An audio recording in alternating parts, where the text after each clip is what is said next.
welcome to English classes with Sheetal Sharma. Today we'll talk about the fourth chapter, A Question of Trust for the students of class 10 from their supplementary reader book Footprints Without Feet. This chapter is written by a prolific British writer of novels and thrillers, Victor Canning. इस कहानी का main character है Horace डैनबी, जो ताले बनाने का काम करता था। उसे महंगी महंगी किताबें पढ़ने का शौक़ था और अपनी इसी हॉबी को पूरा करने के चक्कर में वह जेल पहुंच जाता है। और जेल में जब दूसरे कैदी उससे ओनर अमंग थीव्स इस कॉन्सेप्ट के बारे में बात करते हैं तो बहुत ही गुस्से में हो जाता है। तो आइए देखते हैं कि ये कॉन्सेप्ट क्या है और होरेस डैनबी को इसे सुनकर गुस्सा क्यों आता है। It is said that you must set a thief to catch a thief. ये कहा जाता है कि एक चोर को पकड़ने के लिए आप किसी दूसरे चोर को उसके पीछे लगा दीजिए। It means एक चोर को पकड़ने में दूसरा चोर हेल्पफुल साबित हो सकता है। But it is also said that there is honor among thieves. लेकिन ये भी कहा जाता है कि चोरों के बीच में ओनर होता है। इट मीन्स चोर आपस में एक दूसरे को चीट नहीं करते। Which saying does this story illustrate? इस कहानी में कौन सी बात को दिखाया गया है? आइए इसका टेक्स्ट पढ़ते हैं और जानते हैं। Everyone thought that Horace Danby was a good, honest citizen. हर कोई सोचता था कि डैनबी एक अच्छा ईमानदार नागरिक था। He was about 50 years old and unmarried. वो लगभग 50 साल का था और उसकी शादी नहीं हुई थी। And he lived with a housekeeper who worried over his health. वह एक मेड नौकरानी के साथ रहता था जो उसकी सेहत के बारे में चिंता करती रहती थी। In fact, he was usually very well and happy, except for attacks of hay fever in summer. वास्तव में वह अक्सर ठीक रहता था और बहुत ही खुश भी रहता था, लेकिन गर्मियों में उसे हे फीवर के अटैक आ जाते थे। Hay fever means an allergy of pollen और dust causing watery eyes and running nose. गर्मियों में फूलों के स्मॉल पार्टिकल्स या धूल मिट्टी की वजह से एक एलर्जी हो जाना, जिसकी वजह से सर्दी, जुकाम, खांसी ये सारे सिम्टम्स हो जाते हैं। तो होरेस डैनबी भी इसी बीमारी का शिकार था। He made locks and was successful enough at his business to have 2 helpers. वह ताले बनाने का काम करता था और अपने इस काम में इतना सफल था कि उसने 2 सहायक भी रखे हुए थे। इट मीन्स उसका काम सही चलता था। Yes, Horace Danby was good and respectable, but not completely honest. हाँ, होरेस डैनबी अच्छा और सम्मान के लायक था, लेकिन पूरी तरीके से ईमानदार नहीं था। क्यों? 15 years ago, Horace had served his first and only sentence in a prison library. 15 साल पहले होरेस ने प्रिजन लाइब्रेरी, जेल की लाइब्रेरी में अपनी पहली और इकलौती कैद काटी थी। इट मीन्स उसने जेल की लाइब्रेरी में अपना एक कैदी के रूप में काम किया था। He loved rare, expensive books. उसे रेयर, दुर्लभ, जो बड़ी मुश्किल से मिलती हैं, एक्सपेंसिव, महंगी किताबें पढ़ने का शौक़ था। So he robbed a safe every year. इसीलिए वह हर साल एक तिजोरी को लूटता था। Each year he planned carefully just what he would do, stole enough to last for 12 months and secretly bought the books he loved through an agent. हर साल वो बहुत ध्यान से प्लानिंग करता था कि उसे क्या क्या काम करने हैं। वह इतनी चोरी कर लेता था कि 12 महीनों तक उसका काम चल जाए और फिर चुपके से एक एजेंट के माध्यम से वह उन सभी बुक्स को खरीद लेता था जिनको वो पढ़ना चाहता था। Now walking in the bright July sunshine, he felt sure that this year's robbery was going to be as successful as all the others. जुलाई का महीना था, चमकती हुई धूप थी और इस धूप में चलते हुए उसे पक्का विश्वास था कि इस साल की डकैती भी बाकी दूसरी डकैतियों की तरह ही सफल रहेगी। इट मीन्स वो कॉन्फिडेंट था कि वो जो भी काम करेगा उसमें सफल रहेगा। For 2 weeks he had been studying the house at Shotover Grange. 2 सप्ताह तक उसने शॉर्टओवर ग्रेंज वाले मकान को स्टडी किया था।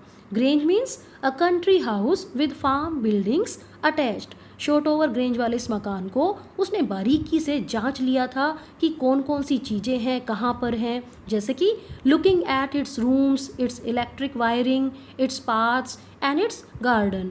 उसने इस मकान के सभी कमरे, इलेक्ट्रिक वायरिंग, सभी रास्ते, बाग बगीचे, सब कुछ जो है उसने सारा स्टडी कर लिया था। This afternoon, the two servants who remained in the Grange while the family was in London had gone to the movies. इस दोपहर को, इट मीन्स जब उसे चोरी करनी थी, उसे पता था कि घर में 2 नौकर रहते थे और वे भी मूवी देखने के लिए चले गए थे, जबकि उस मकान की फैमिली लंदन में गई हुई थी।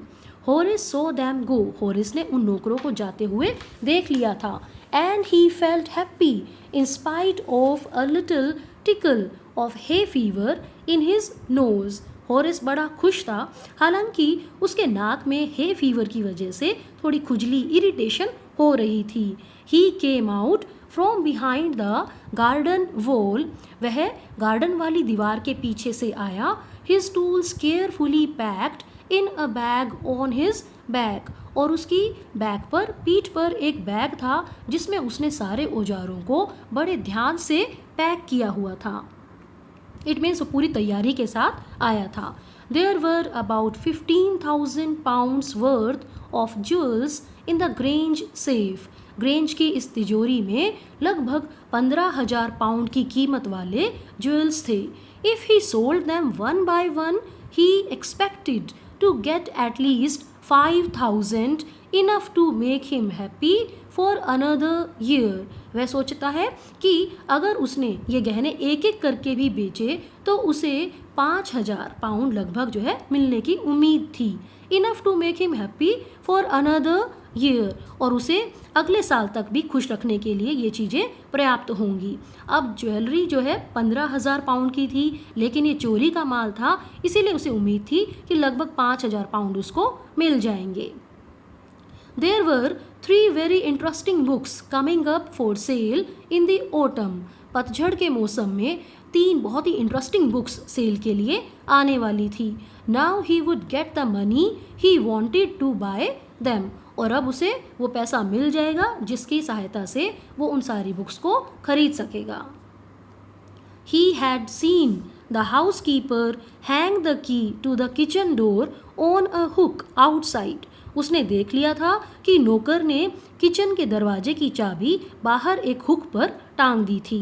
He put on a pair of gloves, took the key and opened the door. उसने दस्ताने डाले, चाबी ली और दरवाज़ा खोल दिया। He was always careful not to leave any fingerprints. वह हर चोरी के समय ये ध्यान रखता था कि उसकी उंगलियों के निशान कहीं पर नहीं रहने चाहिए। A small dog was lying in the kitchen. रसोई में एक छोटा सा कुत्ता लेटा हुआ था। It stirred, made a noise and moved its tail in a friendly way. ये थोड़ा सा हिला, शोर किया इसने और एक फ्रेंडली वे में इसने अपनी पूंछ हिलाई। All right, Sherry, Horace said as he passed. Horace जैसे ही वहाँ से गुजरा उसने कहा, ठीक है शेरी। All you had to do to keep dogs quiet was to call them by their right names and show them love. Horace को पता था कि अगर डॉग्स को शांत रखना है तो उनके सही नाम से उन्हें बुलाया जाए और थोड़ा सा उनके लिए प्यार दिखा दिया जाए। अब होरेस ने बहुत ही अच्छे से तैयारी कर रखी थी तो उसे ये भी पता था कि डॉग का नाम शेरी है। The safe was in the drawing room behind a rather poor painting. Drawing room में ये तिजोरी रखी हुई थी और ये एक बेकार सी पेंटिंग के पीछे छिपी हुई थी। Horace wondered for a moment whether he should collect pictures instead of books. Horace थोड़ी देर के लिए तो हैरान हो गया कि क्या उसे बुक्स की बजाय इन पिक्चर्स को कलेक्ट कर लेना चाहिए। इट मीन्स उसके माइंड में आया कि पिक्चर्स को बेचकर भी पैसे कमाए जा सकते थे। But they took up too much room, लेकिन पिक्चर्स बहुत ज़्यादा, रूम मीन्स स्पेस, जगह, लेकिन पिक्चर्स बहुत ज़्यादा जगह लेती थी। In a small house books were better, उसने महसूस किया कि एक छोटे मकान में तो किताबें ही ज़्यादा बेहतर रहती हैं। There was a great bowl of flowers on the table and Horace felt his nose tickle. एक टेबल पर फूलों का एक बाउल रखा हुआ था और होरेस की नोज में थोड़ी गुदगुदी होने लगी. He gave a little sneeze and then put down his bag. अब जो है टिकलिंग स्टार्ट हो गई थी तो उसे स्नीजिंग मीन्स छींके आने लगी और उसने अपना बैग नीचे रख दिया. ही केयरफुली अरेंज्ड हिज टूल्स. अपने सभी औजारों को उसने बड़े ध्यान से अरेंज किया. He had 4 hours before the servants returned. नौकरों के लौटने से पहले उसके पास 4 घंटे थे. The safe was not going to be hard to open. अब उसके लिए तिजोरी को खोलना कोई मुश्किल काम नहीं था. After all he had lived with locks and safes all his life. क्योंकि वह अपनी सारी जिंदगी ताले तिजोरी इन्हीं के पास तो रहा था. The burglar alarm was poorly built. उसने देखा कि बर्गलर अलार्म भी बहुत ही अच्छे से नहीं, पुअरली मीन्स बेकार तरीके से बनाया गया था. He went into the hole to cut its wire. वह होल में गया और उसने बर्गलर अलार्म की तारें काट दी. He came back and sneezed loudly as the smell of the flowers came to him again. वह वापिस आया और फूलों की स्मेल की वजह से वह तेज तेज छींकने लगा. How foolish people are when they own valuable things. Horace thought. Horace ने सोचा कि लोगों के पास कितनी कीमती चीज़ें होती हैं लेकिन वे बहुत ही मूर्ख होते हैं. कैसे? A magazine article had described this house giving a plan of all the rooms and a picture of this room. अब उसे घर के बारे में कहाँ से पता चला था? एक मैगजीन में एक आर्टिकल छपा था जिसमें इस घर की सारी डिटेल दी गई थी. इसके कमरे, इस रूम की पिक्चर, सब कुछ उस आर्टिकल में दिया हुआ था. इसलिए होरेस ने सोचा कि जिन लोगों के पास महंगी चीज़ें होती हैं वे बहुत ही मूर्ख होते हैं. The writer had even mentioned that the painting hid a safe. उस आर्टिकल के राइटर ने ये भी बता दिया था कि पेंटिंग के पीछे एक तिजोरी छिपी हुई थी. But Horace found that the flowers were hindering him in his work. Hindering means obstructing, problem create कर रहे थे. होरेस ने महसूस किया कि इन फूलों की वजह से उसके काम में दिक्कत आ रही थी. He buried his face in his handkerchief. उसने अपने रुमाल में अपना चेहरा दबा लिया. Then he heard a voice say from the doorway, "What is it? A cold or hay fever?" तभी उसने दरवाजे से एक आवाज़ सुनी. क्या है ये? जुकाम हो गया या हे फीवर है? Before he could think Horace said hay fever and found himself sneezing again. अब होरेस एलर्जी से इतना परेशान हो चुका था कि उसने महसूस ही नहीं किया कि घर में कोई और आ चुका था. उसने सीधा ही कह दिया, रिप्लाई कर दिया हे फीवर, और उसने फिर से छींके मारनी शुरू कर दी. The voice went on, "You can cure it with a special treatment." और वो आवाज़ आती गई. उस आवाज़ से क्या पता चल रहा था कि तुम एक खास इलाज करवा सकते हो. You know, if you find out just what plant gives you the disease. अगर तुम्हें ये पता लग जाए कि कौन से प्लांट की वजह से तुम्हारी बीमारी है तो तुम इस बीमारी का इलाज कर सकते हो. I think you'd better see a doctor if you are serious about your work. मुझे लगता है कि तुम अगर अपने काम के बारे में गंभीर रूप से सोचते हो तो तुम्हें एक डॉक्टर से कंसल्ट करना चाहिए. I heard you from the top of the house just now. मैंने अभी अभी घर के ऊपरी हिस्से से तुम्हारी आवाज़ सुनी. इट मीन्स कि तुम इतनी तेज छींके मार रहे थे कि तुम्हारी आवाज़ सुनाई दे रही थी. It was a quite kindly voice. यह एक शांत और बहुत ही काइंडनेस वाली आवाज़ थी. But one with firmness in it. लेकिन इसके अंदर दृढ़ता भी थी. A woman was standing in the doorway. दरवाजे पर एक औरत खड़ी थी. And Sheri was rubbing against her. और शेरी खुद को उसके साथ रब कर रहा था, रगड़ रहा था, जैसे कि पेट अपने मालिक को देखकर करते हैं. She was young, quite pretty and was dressed in red. वह जवान थी, बहुत सुंदर थी और उसने रेड कलर के कपड़े डाले हुए थे. She walk to the fireplace and straighten the ornaments there. वह फायर प्लेस के पास गई और वहाँ की सारी चीज़ों को व्यवस्थित करने लगी. Down Sheri, she said. उसने कहा, शेरी बैठ जाओ. Anyone would think I been away for a month. कोई ये सोचेगा कि मैं तो 1 महीने से बाहर थी. She smiled at Horace. उसने हॉरेस को देखकर स्माइल पास की. And went on, however I came back just in time. Though I didn't expect to meet a burglar, कि मैं सही समय पर वापस आ गई, हालांकि मुझे उम्मीद नहीं थी कि मुझे मेरे घर में एक चोर मिलेगा. Horace had some hope because she seemed to be amused at meeting him. Horace को थोड़ी सी उम्मीद जगी क्योंकि ये घर की मालकिन उसे देखकर गुस्सा नहीं हो रही थी, वो उससे सही ढंग से बात कर रही थी. He might avoid trouble if he treated her the right way.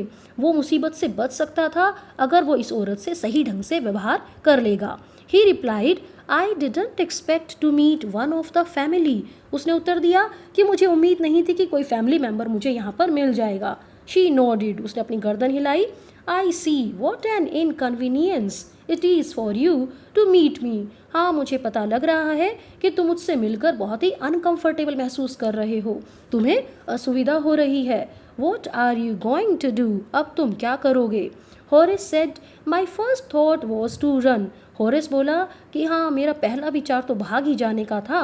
Of course you could do that, but I would telephone the police and tell them all about you. They'd get you at once. उस औरत ने उत्तर दिया कि हाँ, तुम भाग सकते थे, लेकिन मैं भी तुम्हें नहीं छोड़ती. मैं पुलिस को कॉल करती और उन्हें सारी बातें बता देती और पुलिस वाले तुम्हें फ़ौरन पकड़ लेते. Horace said, I would, of course, cut the telephone wires first and then. Horace ने भी रिप्लाई किया कि हाँ, मैं भी टेलीफोन के तार काट देता पहले और फिर. He hesitated. फिर वो हिचकिचा गया, उसने अपनी बात पूरी नहीं की. A smile on his face. उसके चेहरे पर एक स्माइल आ गई. I would make sure that you could do nothing for some time. कि मैं भी कुछ ऐसा करता कि तुम मेरे खिलाफ कुछ भी नहीं कर पाती. A few hours would be enough. कुछ घंटे ही पर्याप्त होते. She looked at him seriously. You'd hurt me.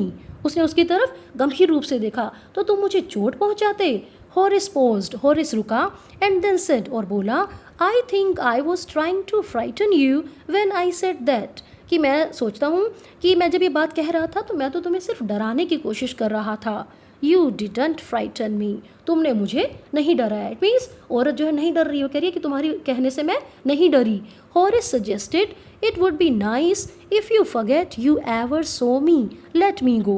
Horace ने सुझाव दिया कि बहुत बढ़िया होगा तुम भूल जाओ कि तुमने मुझे कभी देखा है, प्लीज़ मुझे यहाँ से जाने दो.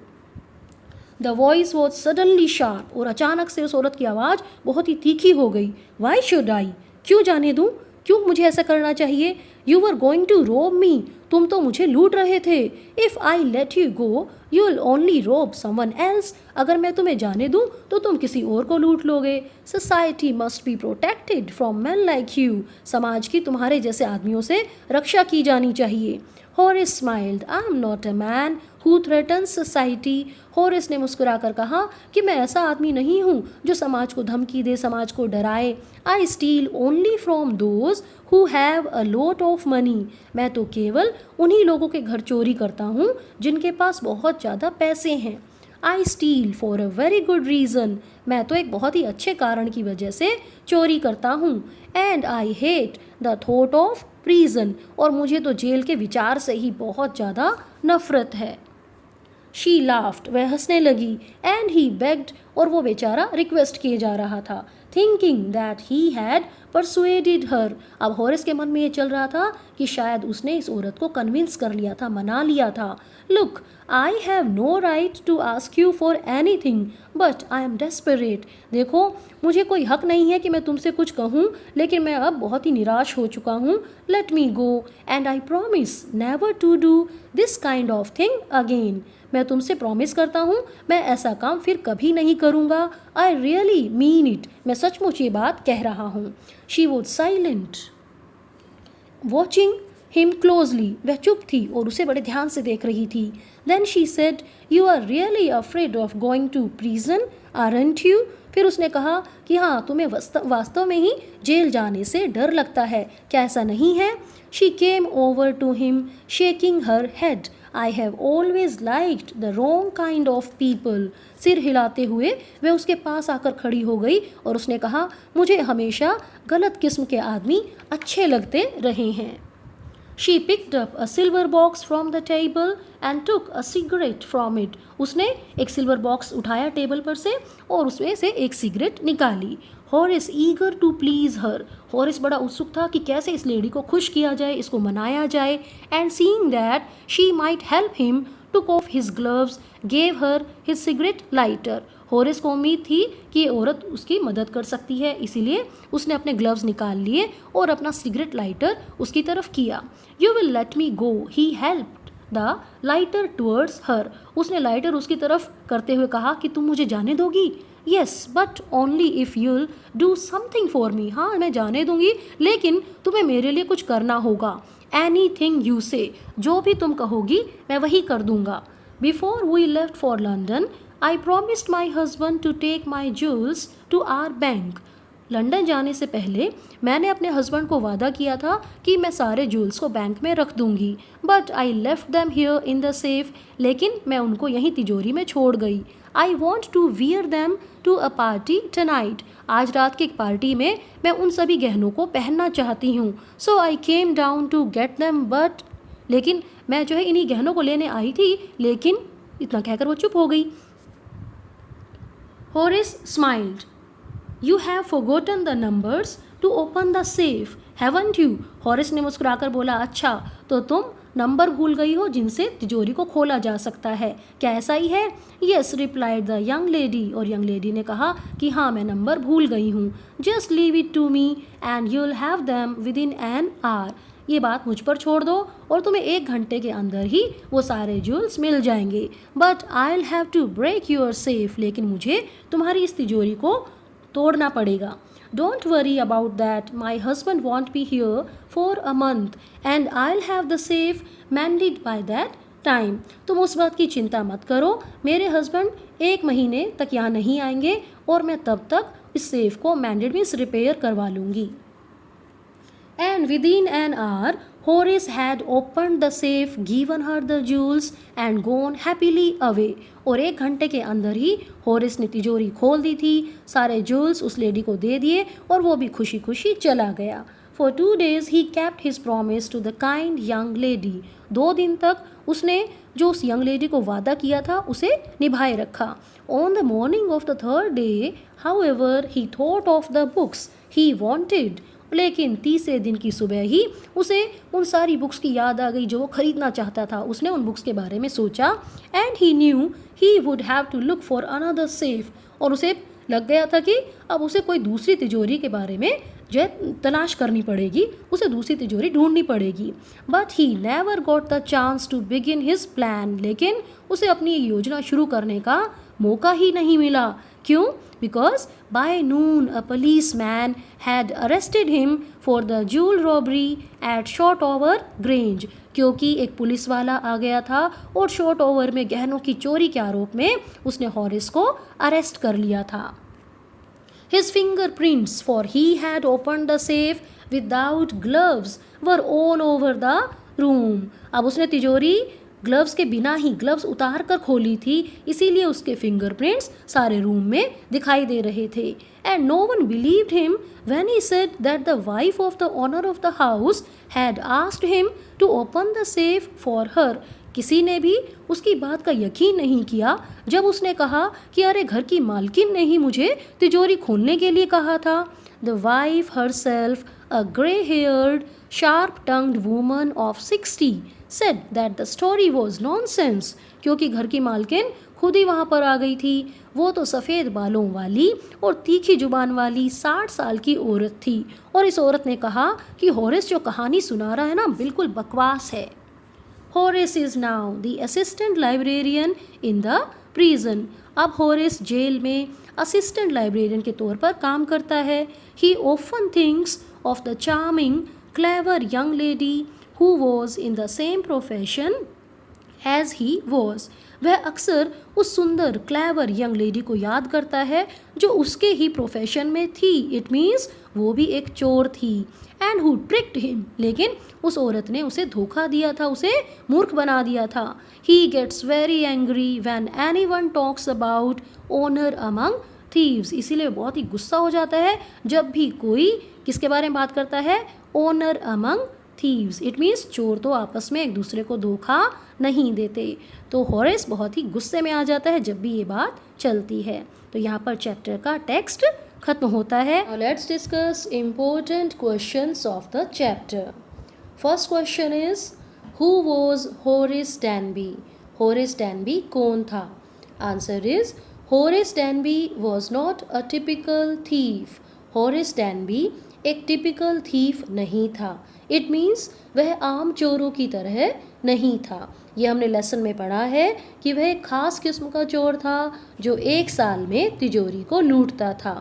He was unmarried and about 50 years old. वह अविवाहित था और लगभग 50 साल का था.